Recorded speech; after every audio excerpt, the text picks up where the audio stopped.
All right, let's continue on to this other side. Now, using perspective, you really can map over the windows. You know, these look like a symmetrical kind of thing, right? So you could really just implement your perspective, make sure you're maybe on a floating layer or something like that. We'll just go ahead and add another layer here.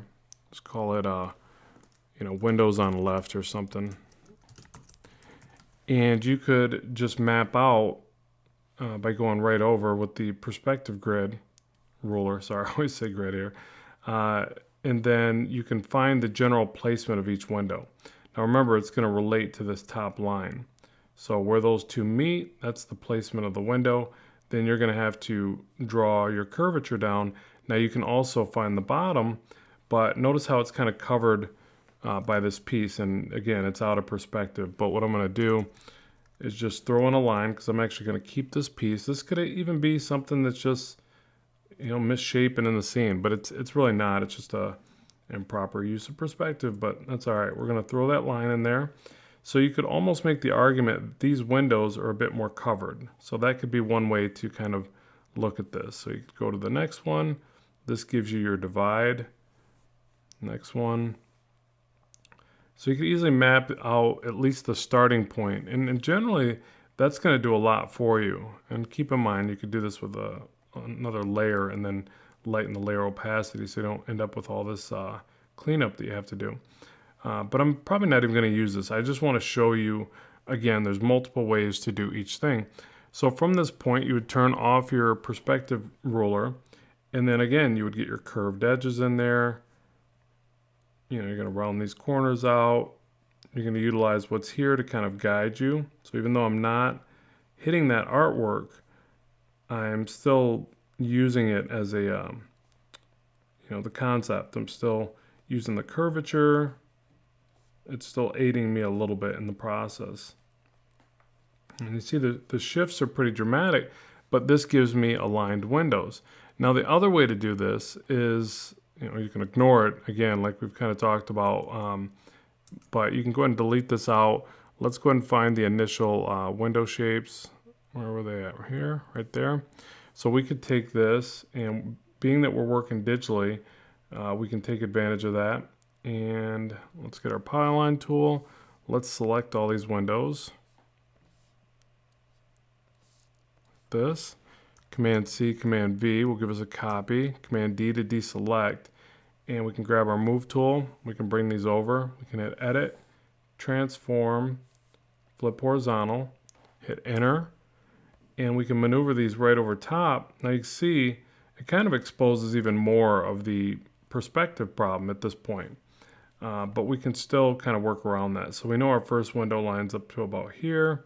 We see the distortion there. Let's hit Command-Shift-T. And let's kind of play around with these nodes or control points and kind of bend this around a little bit.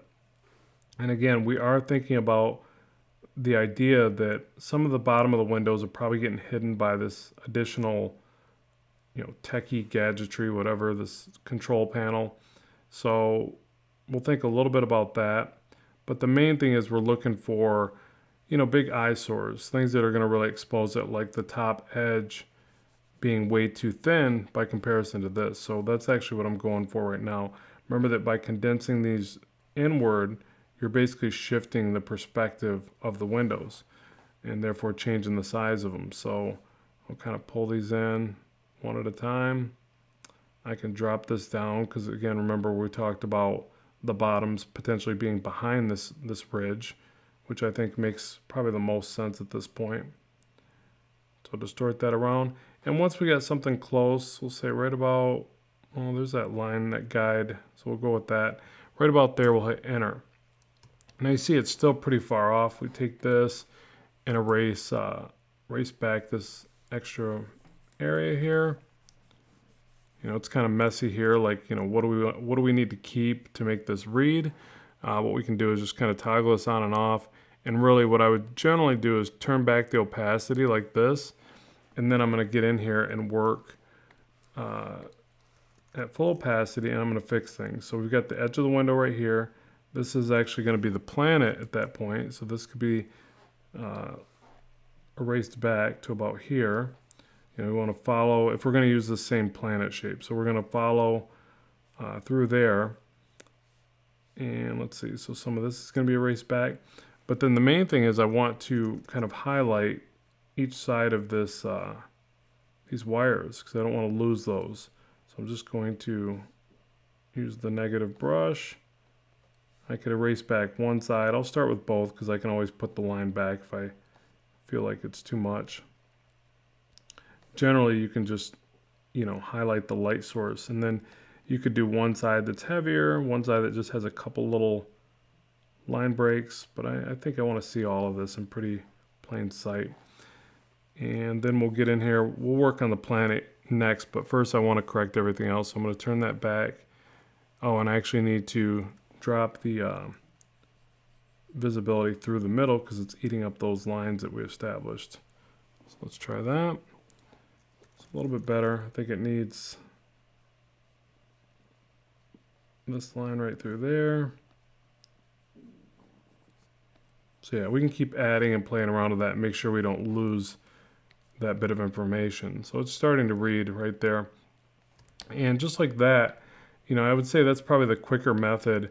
And then we've got windows that are somewhat consistent. They're probably not perfect from side to side, but they're close.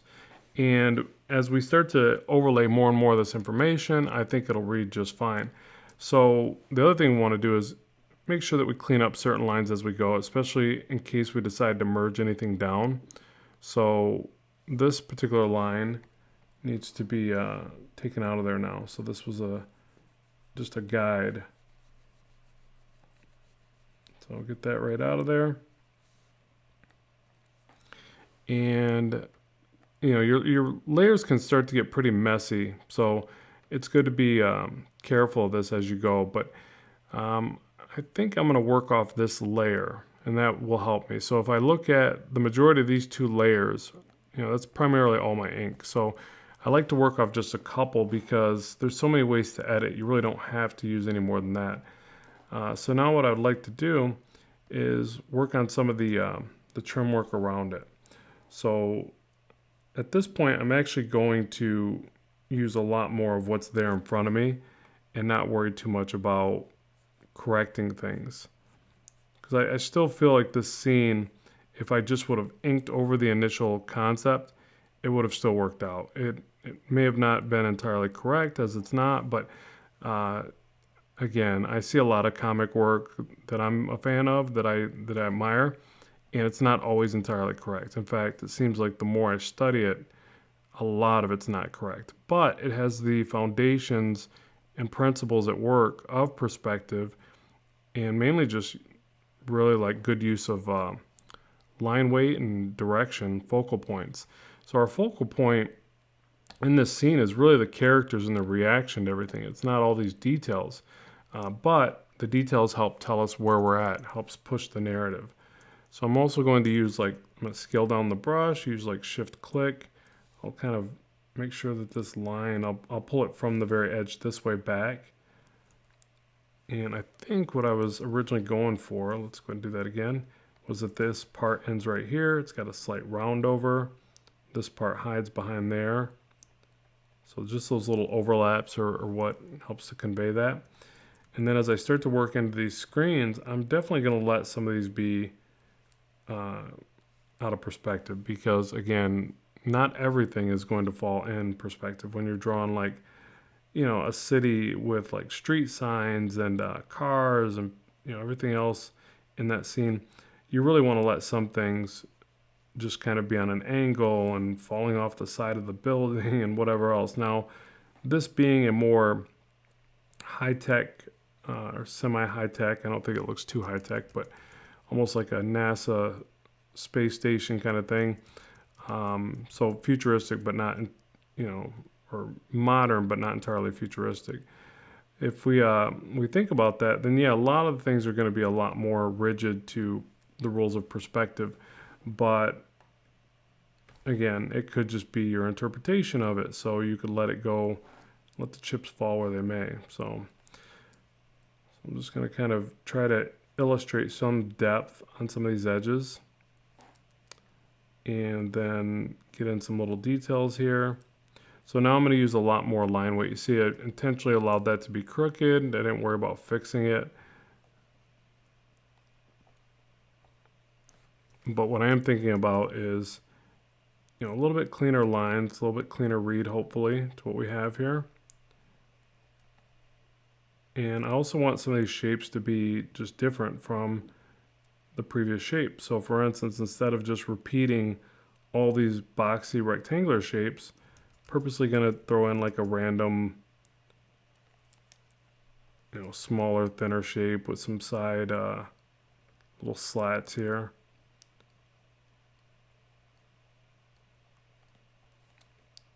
So just trying to think of like little ways to put variation in there. Because if they're all the same, it just really gets boring and kind of kills the creative vibe that it has. So I want to like try to play around with that. And now likewise, I could jump in here and start dropping in little bits of detail and shadow. This is almost like texture, but you see that if I do that, it makes these shapes pop out a bit better than if I was to just leave that all white. Now, one of the things I do think about when doing little things like that, like here I'm just going to add a little glare on the front of them, is that, is this going to be a black and white comic? Is this going to be colored? If it's going to be black and white, then I do more of this type of stuff where I throw in little loose rendering and shadows to kind of fill up all the white space.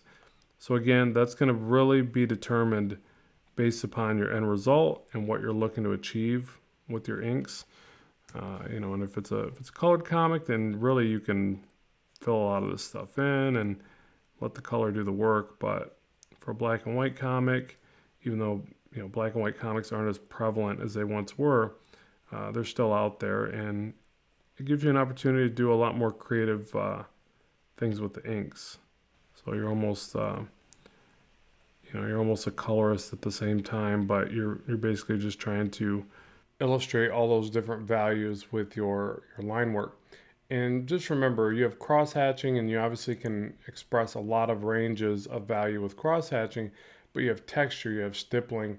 And a lot of artists, once they get more confident, they start using more stylized lines for areas that would basically just be maybe a straight line. So they'll use hook lines or double lines with a little bit of stippling.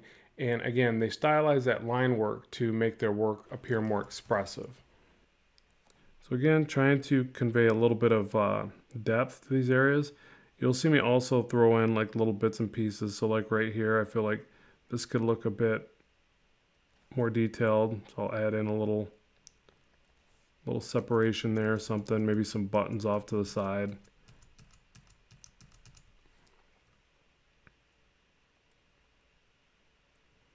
But actually, I'll come back and do that, because really what I want to try to do is create a lot of this information in passes and then come back and detail the work.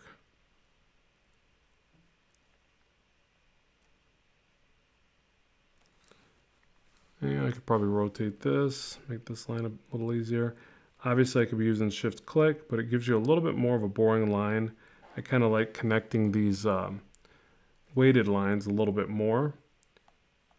And again, I can always go back and clean it up with some shift clicks or polyline adjustments, whatever. But at this point, I'll just kind of draw these in.